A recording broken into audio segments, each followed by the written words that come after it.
یہ دو باتیں عنوان ہیں میری. پہلی بات کہ جنت میں جانے کا واحد وسیلہ حضرت زہرا ہے اور شرط ولایت علی بن ابی طالب. یعنی یہ اگر میں یہی چھوڑ بھی دوں تو یہ مکمل تقریر ہے کہ وسیلہ جنت میں جانے کا حضرت سیدہ ہے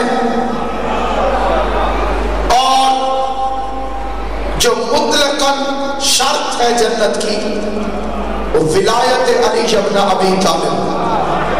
کیونکہ بی بی کا ایک اسم گرامی ہے محدثہ. اللہ نے قرآن میں بی بی کا ایک دفعہ بھی ظاہر نام نہیں لکھا. بعض حضرات کا اعتراض بھی ہے کہ جی بی بی مریم کا نام تو قرآن میں آیا ہے, حضرت فاطمہ کا نام تو قرآن میں نہیں آیا, لہذا بعض ہمارے سادہ لوگ مسلمان سمجھتے ہیں کہ مریم افضل ہے جناب زہرا سے. میں نے کہا کہ اگر یہی کلیہ ہے تو قرآن میں آدم کا نام 24 مرتبہ آیا اور موسیٰ کا نام 136 مرتبہ آیا اور حضور کا نام صرف 4 دفعہ آیا. بتاؤ موسیٰ افضل ہے یا محمد مصطفیٰ؟ حضرت موسیٰ افضل ہے یا محمد مصطفیٰ افضل ہے؟ سامعین گرامی قدر یہ کمیوں کے مرید ہیں اور انہوں نے بڑے گھرانوں کے اصولوں کو نہیں دیکھا اور بڑے گھرانوں کے طور طریقوں سے واقف ہی نہیں. انہیں اس بات کا علم ہی نہیں ہے کہ بڑے گھروں کے لوگ نوکرانی کا نام لے لیتے ہیں, مالکن کا نام نہیں لیا. مریم کنیز ہے, مریم بات صحیح چلی. یہ عبرانی زبان کا لفظ, اس کا مطلب ہے کنیز خدا, اور فاطمہ کا مطلب ہے چھڑانے والی. حضرت فاطمہ کے اسم گرامی کا مطلب ہے فاطمہ چھڑانے والی. بی بی کا ایک اسم گرامی ہے محدثہ. حضرت امام علی النقی علیہ السلام بی بی کا ایک اسم گرامی ہے محدثہ. 10ویں امام سے پوچھا گیا مولا محدثہ کا کیا مطلب؟ فرمایا اللہ جس مستور سے براہ راست گفتگو کرتا ہوں. اللہ جس مستور سے بغیر کسی وسیلے جبرائیل ایک نوکر ہے اور ہر بات نوکروں کو بتانے والی نہیں ہوتی. جبرائیل خدرت ایک نوکر ہے اور ہر بات نوکروں کو بتانے والی نہیں ہوتی. بندے نے کہا مولا اللہ نے آپ کی جنتا سے کتنی مرتبہ گفتگو فرمائی؟ امام نے فرمایا گنتی کے آغاز سے زیادہ. جتنے عدد اس نے خلق کیے اس سے زیادہ دفعہ. اس نے کہا مولا کیا باتیں ہوتی رہی؟ امام نے فرمایا جس میں اللہ نے جبرائیل کو شریک نہیں کیا اس میں تجھے کیسے شریک کیا جا سکتا؟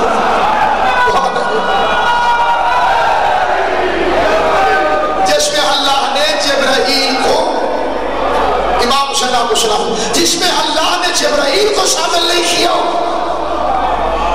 اس میں تجھے کیسے شامل کرتا؟ وہ اللہ کے راز ہے اور اللہ کی رازدار ہے فاطمہ.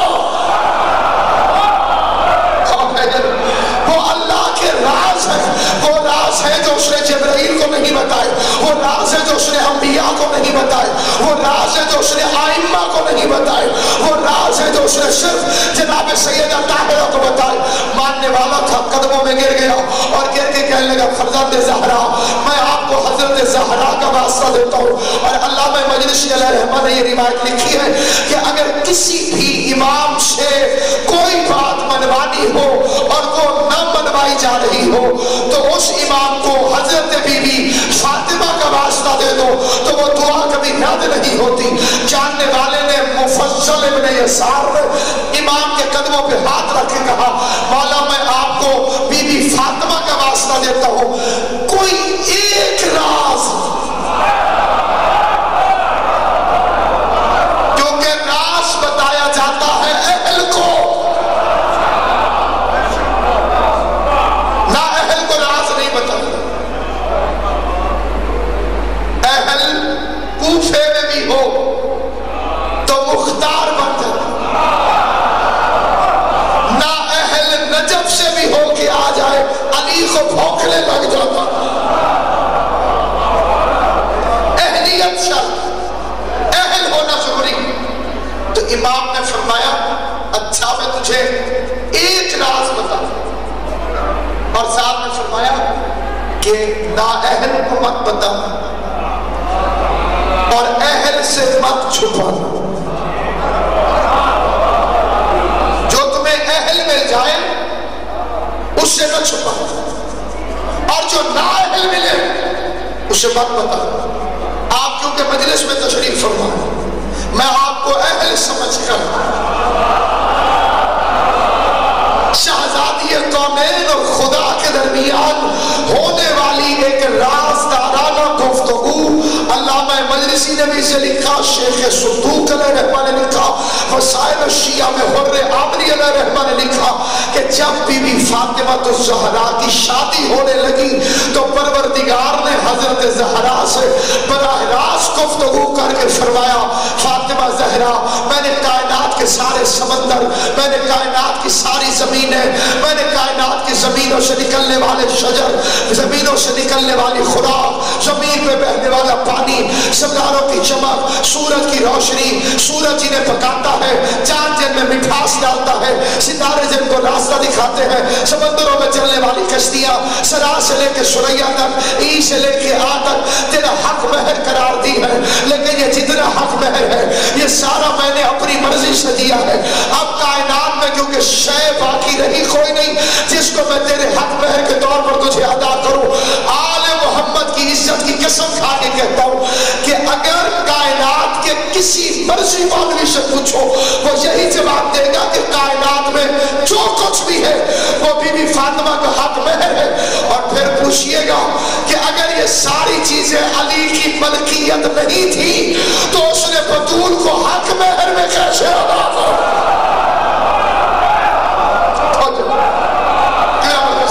اگر یہ بی بی کی ملکیت ہے,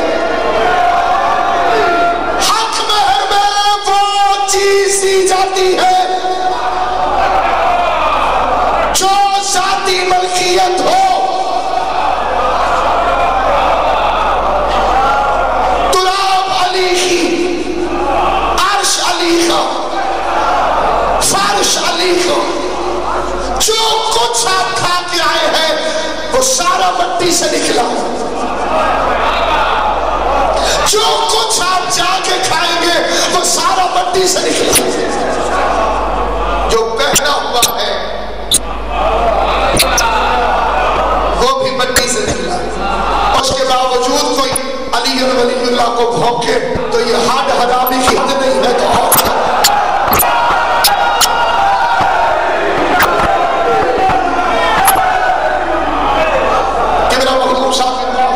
اگر ابو تراب کا نام آنے سے نماز ٹوٹتی ہے تو تراب پہ سجدہ کرنا بھی چھوڑ دو.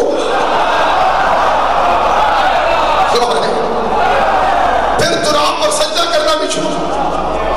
تو سامعین گرامی, ماں پروردگار عالم نے کہ اب تک جو کچھ بھی میں نے عطا کیا اپنی مرضی سے عطا کیا, لیکن اللہ نے کیونکہ یہ حق ادا کیا ہے اور یہ سارے حقوق دیے ہیں. دلہن شادی کی ہاں کرے یہ حق دلہن کا, حق مہر طلب کرے اللہ کی طرف سے حق دلہن کا. کبھی بھی تو میری کنیز ہے اور میں تیرا مالک, میری خواہش ہے کہ اپنے خصوصی حق کو استعمال کرتے ہوئے اپنی مرضی سے اپنا حق مہر طلب کر. بات صحیح چلی امام حسین کے آخری سجدے کی قسم، چاہے چلی اس فکرے میں جو بندہ جہاں بھی بیٹھا ہوا بولے گا میں اسے داد نہیں سمجھوں گا، میں اسے شکرانہ سمجھوں گا۔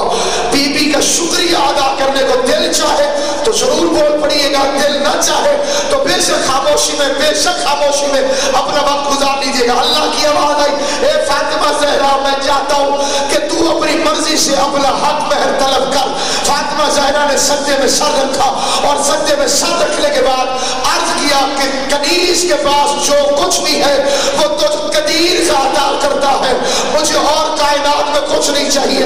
جنت میرے بچوں کی ملکیت، کوثر میرے شوہر کی ملکیت، سلسبیل میں میرا پہرا، جنت میری رضامندی کا نام، دوزخ میری دشمنی کا نتیجہ، پھر میں مانگوں تو کیا مانگوں؟ آواز مہمان ہو کے حکم کرتا ہوں اپنی مرضی سے کچھ مانگ۔ بطول نے سجدے میں سر رکھا اور کہا پھر کنیز کا حق مہر یہ ہے کہ علیشن ولیش اللہ پڑھنے والوں کو بخش دے۔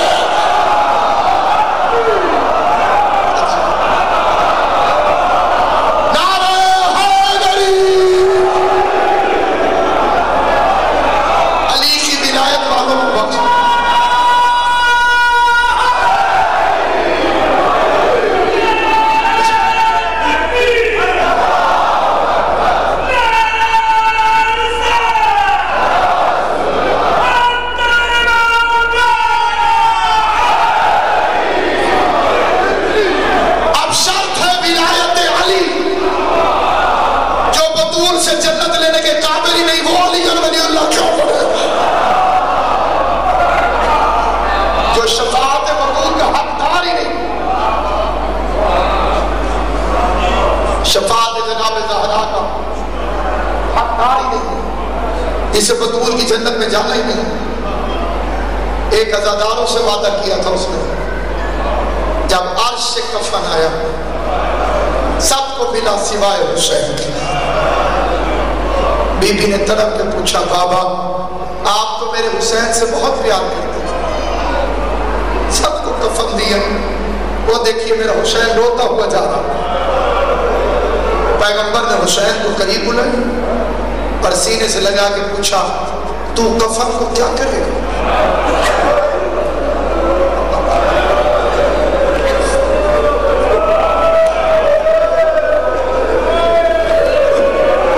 اجرکم اللہ جعلکم اللہ من الباقین۔ صرف دعا لینے کے لیے مخدوم صاحب کے پاس تو کفن کو کیا کرے گا؟ کفن اسے پہنایا جاتا ہے جس کے وارث موجود ہیں۔ اللہ ان بچوں کو سلامت رکھے جو اپنے مرحوم باپ کے حساب ثواب کے لیے مجلس کروائے۔ پوری دنیا پھر کے دیکھو بانزاد شدی کو اتنا غریب ہے حسین، غریب سے غریب کے گھر بھی میت ہو جائے لوگ فاتحہ پڑھتے ہیں۔ حسین اس غریب کا نام ہے جس کا سجاد اس کے لیے ایسے نہیں کر سکتا، ایسے وہ کرتا ہے جس کے ہاتھ کھلے ہوئے ہوں، جس کے ہاتھوں میں ہتھ کڑیاں ہوں، پاؤں میں بیڑیاں ہوں، کمر میں لنگر ہو، گردن میں توق، ہزار جان قربان۔ میں اس غریب کا نام ہے حسین جس کا سجاد اس کے لیے ایسے نہیں کر سکتا۔ پوری دنیا میں کسی بھی زبان کے اندر ہمدردی کا سب سے چھوٹا فکرہ افسوس کا نہیں، افسوس تو پھر اگلی منزل ہے، ہمدردی، خالی ہمدردی، روکھی سوکھی ہمدردی، اس کا چھوٹے سے چھوٹا فکرہ ہے کیا ہوا؟ یہ سب سے چھوٹا قاضی صاحب اللہ، اس سے چھوٹا فکرہ دنیا کی کسی زبان میں مخدوم صاحب بندے گزرتے بھی ایسے پوچھ لیتے ہیں پریشان بندے کو دیکھ کیا ہوا؟ میر انیس فرماتے حسین اس قریب کا نام ہے جو آخری وقت اپنے آپ سے فرما رہا تھا عباس مر گئے، علی اکبر جدا ہوا۔ امام زمان کی قسم کھا کے تو انیس بننا آسان نہیں، کوئی آوارہ اپنے آپ کو انیس سمجھنے لگ جائے تو دنیا نے فرعون کو بھی خدا کہا. بطول دعا کرے، حسین دستخط کرے، پھر انیس بنتا ہے کوئی. میر انیس کا شعر سننا، سب سے چھوٹا ہمدردی کا فکرہ وہ ہے کیا ہوا. اور اب شعر کیا میر انیس فرماتے حسین اپنے آپ سے کہہ رہے تھے عباس مر گئے، علی اکبر جدا ہوا، ہم سے کسی نے یہ بھی نہ پوچھا کہ کیا ماتم کر کے ہائے کرنے میں چھوڑا گیا. اجرکم علی اللہ، اللہ تمہارے رونے کو بی بی فاطمہ کے مقدمے میں گواہی کے طور پر. حسین کی ماں کے صدقہ پورا سال وہ ہائے نہ کرے، اسے ہائے کسی کام میں نہ کرنا پڑے. جو غریب زہرا حسین پیکش بنا کے کام میں ہائے کرتا. فرماتے عباس مر گئے، علی اکبر جدا ہوا، ہم سے کسی نے یہ بھی نہ پوچھا کہ کیا ہوا. غریب زہرا نے، حسین ابن علی نے رسول خدا سے کہا میرا کوئی وارث نہیں ہوگا، کہ ہوں گے لیکن ہاتھوں میں ہتھکڑیاں ہوگی. فاطمہ زہرا نے پوچھا بابا پھر میرے بچے کو روئے گا کون؟ رسول نے ہاتھ اٹھا کے کہا فاطمہ اللہ ایک قوم پیدا کرے گا جس کے جوان حسین کے جوانوں کو، جس کے بچے حسین کو. ہم دعائے فاطمہ سے پیدا ہوئے، ہم دعائے زہرا سے پیدا ہوئے، ہم آخری خواہش سے پیدا ہوئے، ہم فاطمہ کی آمین سے پیدا ہوئے. بوڑھے بوڑھوں کو روئیں گے، جوان جوانوں کو روئیں گے، عورتیں عورتوں کو روئیں گی. علماء نے لکھا کہ حسین اٹھے اور سیدھا نانے کی چھولی میں بیٹھے. نانا جو مجھے روئے گا آپ اسے کیا دیں گے؟ کہ میرے لال میں قیامت والے دن تیرے رونے والوں کی شفاعت کروں گا. شکریہ ادا کیا اور باپ کے پاس آ گیا. کیا بابا جو مجھ پر روئے گا نانا اس کی شفاعت کریں گے، آپ میرے رونے والوں کو کیا دیں گے؟ علی نے کہا میں کوثر کے جام لے کر قیامت کے میدان میں تیرے رونے والوں کے پاس جا جا کر اجرکم علی اللہ، تیرے رونے والوں کے پاس جا جا کر کہوں گا میرے بچے کے رونے والوں لو کوثر کا جام پیو. حسین اٹھے، امام حسن کے پاس آ گئے. بھیا حسین جو مجھ میں روئے گا نانا شفاعت کرے گا، بابا کوثر پلائے گا، آپ میرے رونے والوں کو کیا دیں گے؟ حسن نے فرمایا میرے ویر قیامت میں بڑی کرنی ہوگی، تیرا یہ بھائی لیوال حمد کا پرچم لے کر سایہ کر کے کھڑا ہوگا اور پکار پکار کے کہے گا اور میرے بھائی کے رونے والوں، میرے بھائی بگیریا کرنے والوں آؤ حسن تمہارے لیے سایہ لے کے کھڑا. گفتگو تمام ہو گئی، آخری فکرہ سنیے. حسین اٹھے اور ماں کی طرف دوڑ کر گیا میرا مولا، اور فاطمہ زہرا کی چھولی میں بیٹھ کر اپنے دونوں ہاتھ ماں کی گردن میں ڈالے. کہ اماں آپ کی خواہش تھی مجھے کوئی روئے، جو مجھ میں روئے گا نانا شفاعت کریں گے، بابا کوثر پلائیں گے، بھیا سایہ دیں گے، آپ میرے رونے والوں کو کیا دیں گی؟ فاطمہ زہرا تڑپ کے کھڑی ہو گئی کہ میرے بچے اور تیری ماں کیا دے سکتی ہے؟